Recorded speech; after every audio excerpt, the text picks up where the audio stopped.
Hi guys, this is Ritu Tamrate and you are watching my channel Literature with Ritu.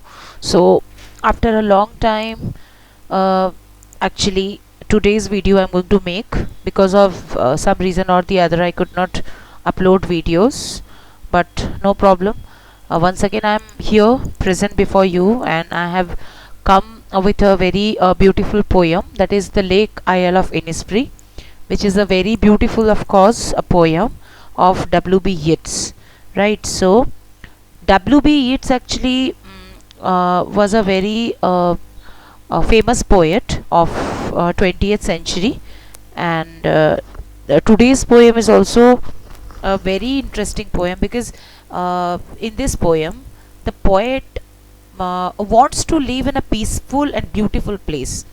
Actually, he is quite upset with the kind of environment he is living right now, so he wants to go to a kind of place where he is going to find a lot of tranquility, a peace and lot of harmony. And actually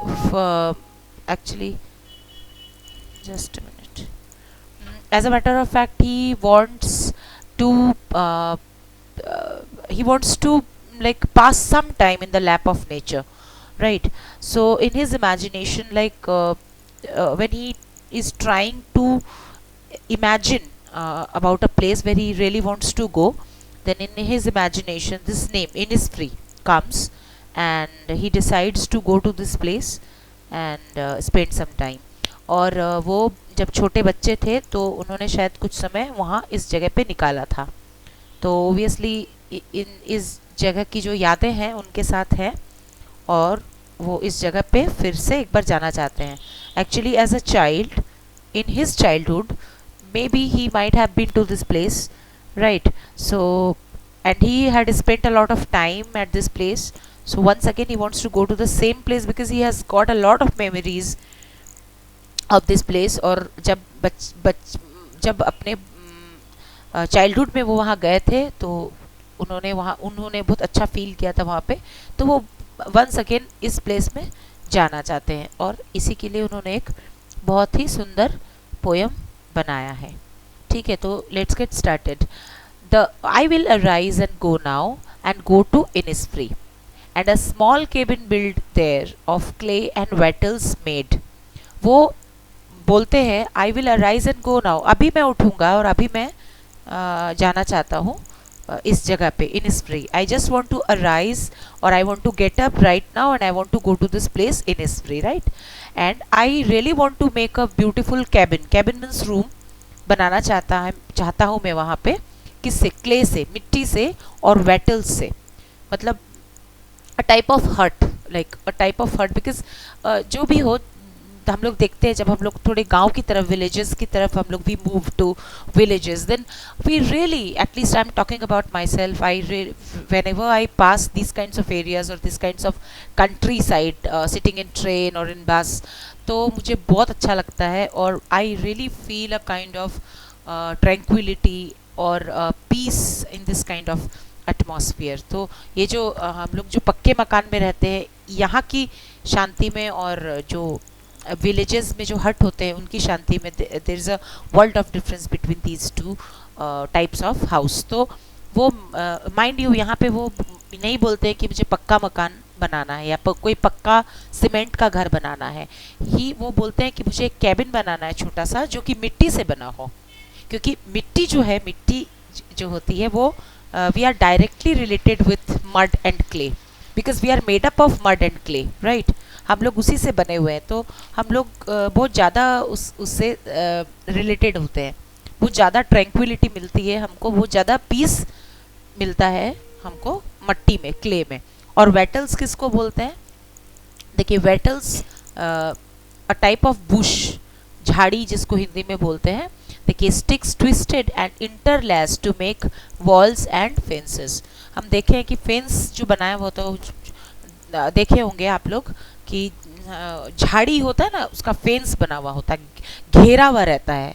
झाड़ी जिसको हिंदी में बोलते हैं, छोटे छोटे sticks होते हैं और वो आपस में ट्विस्टेड होते हैं और आपस में उनका ब्रांचेस इधर उधर से निकला हुआ होता है, right? So this kinds of bushes are called wattles and these sticks are really used in making fences, right, or walls, to किसी किसी एरिया को घेरने के लिए, टू सराउंड एनी प्लेस और टू सराउंड एन एरिया, तो उसको हम वेटल्स बोलते हैं। तो वो ऐसा कुछ यहाँ पे बनाना चाहते हैं, ठीक है। उसके बाद कवि कहते हैं, W.B. Yeats बोलते हैं कि इसका मतलब होता है 9 beans rows और and a hive. This is kind of an expression, ये एक एक्सप्रेशन है जिसका मतलब होता है कि speaker wishes for a simple life, right. He doesn't want any kind of luxuries in his life, comforts in his life. He doesn't want these kinds of things. He wants only those things which are quite important, which are quite necessary, compulsory for his living, right, जिसके बिना कोई एक इंसान जी नहीं सकता है। तो 9 beans rows and a hive का मतलब होता है the poet wants to live a very very simple life. He wants to have only those things which are quite compulsory, which are his basic needs. अपने basic needs के बिना कोई भी नहीं जी सकता है, and he wants only the basic needs is in his life, and depending upon which he could at least lead a peaceful life in this place of tranquillity and peace, ठीक है। और अगर ऐसे उसको उसके line by line word for word में हम देखेंगे तो उसका मतलब हुआ 9 beans rows, मतलब वो अपने जीने के लिए वो 9 rows बीन खाने का जो होता है ना, बीन्स, कुछ बीन्स होता है, कुछ जैसे बीज होता होगा, या फिर कोई भी खाने की चीज़, शायद वो जो कॉफ़ी हम लोग पीते हैं वो भी हो सकता है, या और किसी खाने की चीज़ के बारे में वो बात कर रहे हैं। लेकिन यहाँ पर कवि के कहने का मतलब है कि वो 9 rows लगाएंगे, ठीक है, 9 जो है rows को लगाएंगे, बीन्स को वहाँ पर वो ग्रो करेंगे, and they are more than enough for his living, ठीक है। And he will also have a hive, he is also going to have a hive. Hive मतलब जहाँ हनी का जो हनी बीज का जो घर होता है उसको हाइव बोलते हैं, वी नो। और वहाँ पे वो हनी को वो हनी बीज को वो वहाँ पे रखेंगे, उनको पालेंगे, और उनसे जो हनी बनेगा उस हनी को खाकर वो अपना गुजर बसर करेंगे, ठीक है।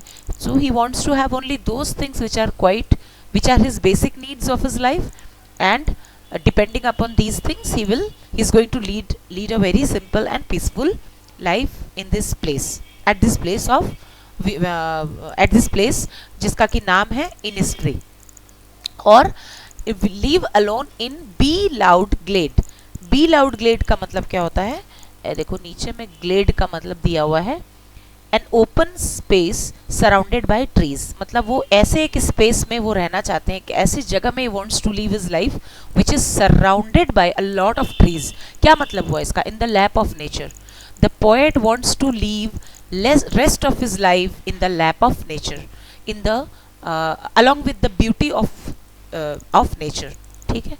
वो ऐसे जगह पे नहीं रहना चाहते, ऐसे शहर में नहीं रहना चाहते हैं जहाँ a lot of din and bustle, a lot of cries, a lot of जहाँ पे मतलब शांति बोल के कोई चीज़ ही नहीं है। तो वो ऐसे जगह पे नहीं रहना चाहते हैं, वो ऐसे जगह पे एक ओपन स्पेस में रहना चाहते हैं जो कि सराउंडेड बाय ट्रीज हो।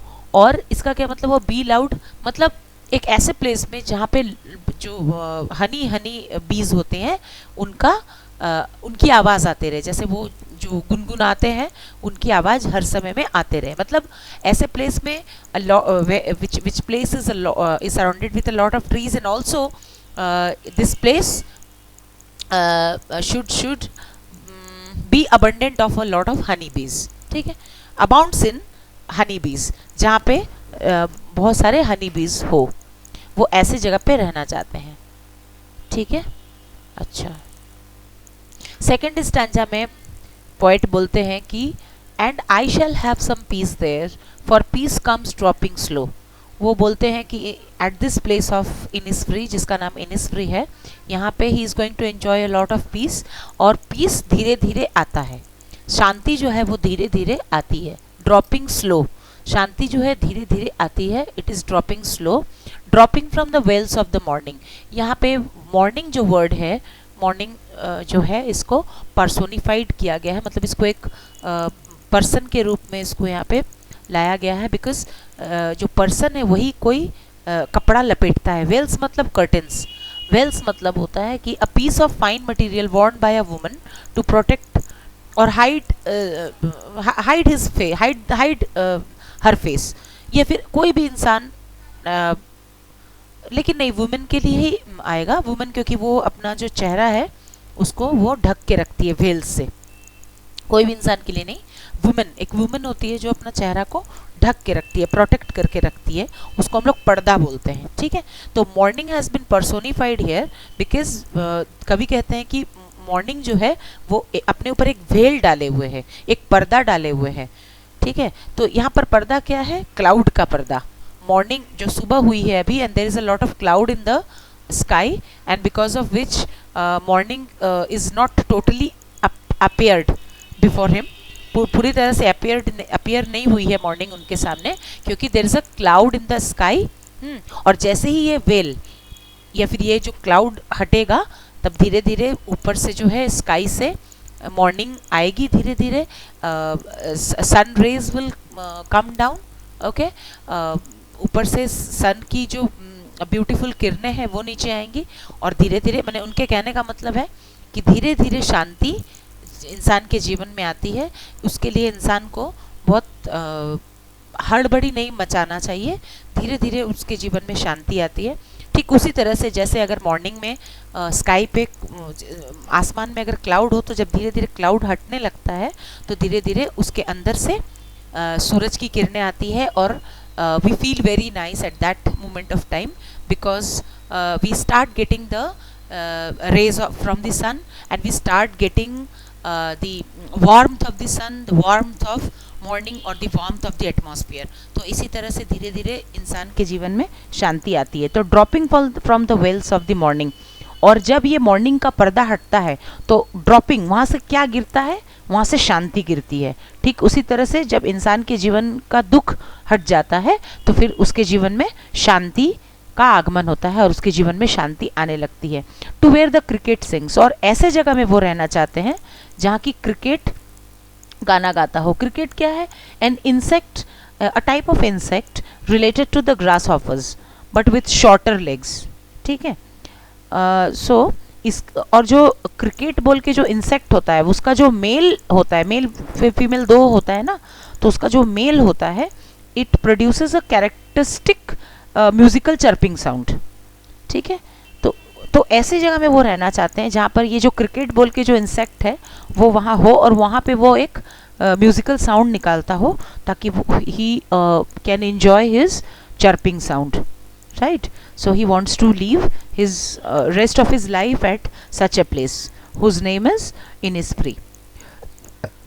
There midnight's all a glimmer and noon purple glow. वो ऐसी जगह में अपना जीवन बिताना चाहते हैं जहाँ का जो मिडनाइट हो वो एकदम चमकता हुआ हो, ठीक है। उसका जो मिडनाइट हो वो एकदम से चमकता हुआ हो, और उसकी जो चमकता हुआ का क्या मतलब हुआ?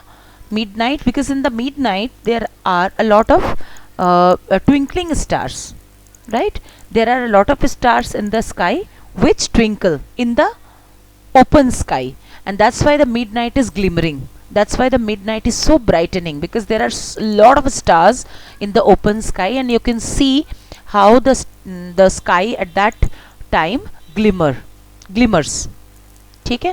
तो ऐसे जगह में वो रहना चाहते हैं जहाँ पे उनको मिडनाइट का जो स्काई दिख सके और वो एकदम ग्लिमरिंग हो, ब्राइटनिंग हो, because of the light of the stars.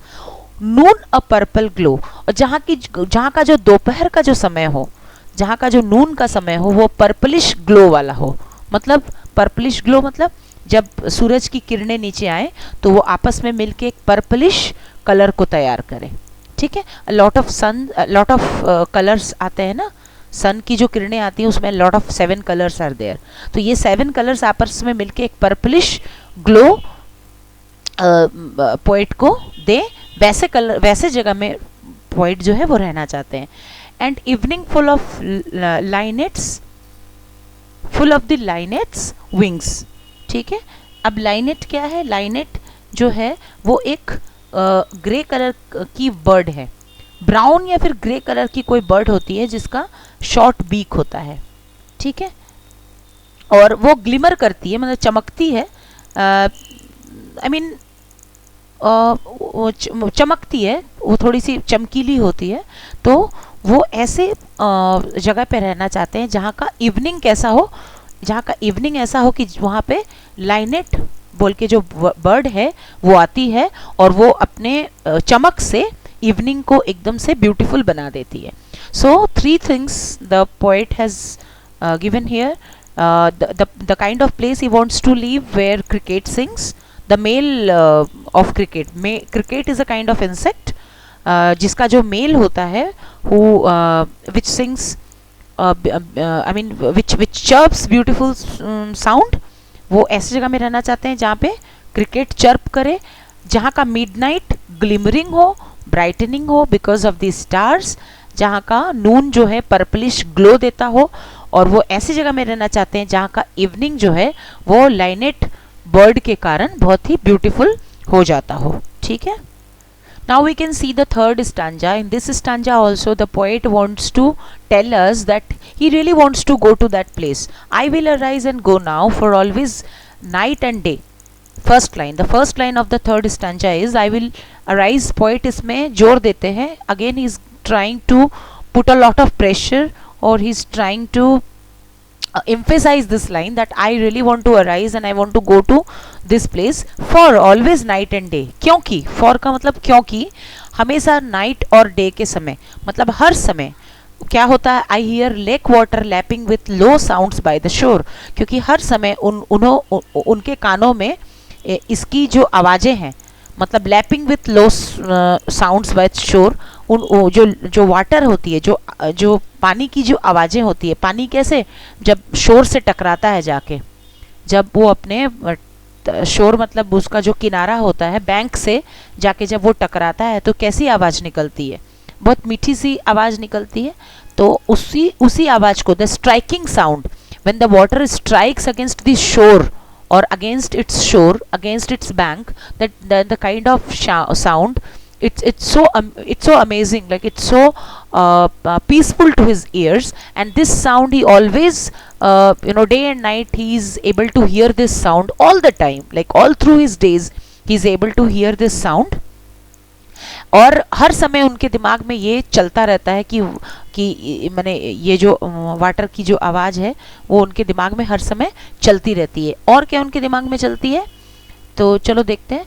पहला तो कि ये वाटर की आवाज़ उनके माइंड में रिपीट होती है, और दूसरी ये उनको अट्रैक्ट करता है, ये जो साउंड है वाटर का ये उनको अट्रैक्ट करता है। और क्या है, आई हियर नहीं ये वाला, while I stand on the roadway or on the pavements grey, I hear it in the deep heart score. तो वो जब भी आप रोडवे में खड़े होते हैं या वो कहीं पर भी रोड के ऊपर खड़े होते हैं, हाँ, और या फिर ग्रे कलर्ड पेवमेंट्स, पेवमेंट्स क्या होता है, जब हम लोग देखेंगे रोड में, it's a road, suppose this is a road, तो रोड के किनारे में एक पेवमेंट बना हुआ होता है जहाँ पर एक सीमेंटेड, थोड़ा सा ऊंचा करके बनाया जाता है उसको, cemented area which is whose height is a little bit more than the height of the road, ठीक है। एंड ऑन दैट पेवमेंट्स जितने भी पैदल चलने वाले लोग होते हैं वो उस पेवमेंट में चलते हैं। तो जब भी राइटर रोड पे खड़े होते हैं या फिर suppose he is walking on that pavements, जितने भी पेडेस्ट्रियंस होते हैं वो पेवमेंट में चलते हैं, suppose he is also walking on the pavements, then these time जब भी वो चलते हैं तो उनके दिमाग में सिर्फ यही आता रहता है कि वहाँ की जो इनिस्फ्री की जो यादें हैं उसके दिमाग में चलती रहती है कि कैसे वहाँ का जो पानी है इतना अच्छा साउंड होता है उसका, और बर्ड्स हैं वहाँ पे, इंसेक्ट्स हैं, ये सारी चीज़ें उनके दिमाग में हर समय से चलती रहती हैं। और उनके I hear it in the deep heart's core, मतलब from the core of his heart, from the core of his heart he wants to go to this place, क्योंकि ये हर समय ये सब चीज़ें जो है उनके दिमाग में चलती रहती हैं, ठीक है। देखो यहाँ पे दिया हुआ भी है, linnet brown and grey bird of the finch family lapping here touching, ठीक से दिया हुआ नहीं है लेकिन lapping touching the shore soft sounds, ठीक है। ग्लिमर मतलब shine, So this is a really a beautiful poem by W.B. Yeats, and W.B. Yeats was really a very famous poet of his time, क्योंकि वो nature के बारे में लिखते थे. हाँ, रोमांटिक पोएट थे, नेचर के बारे में लिखते थे. और फ्रांस के थे वो. आयरलैंड में शायद जन्म हुआ था. तो ये I hope you have understood the poem very well. So if you like my ways of teaching, my ways of explanation, then please like my videos and subscribe to my channel. And also I would like to tell, don't forget to press on the bell icon so that you could have all the notifications of my videos, right? So in the next video, once again, I'm going to have a new chapter or a new poem for you. So till then, bye bye.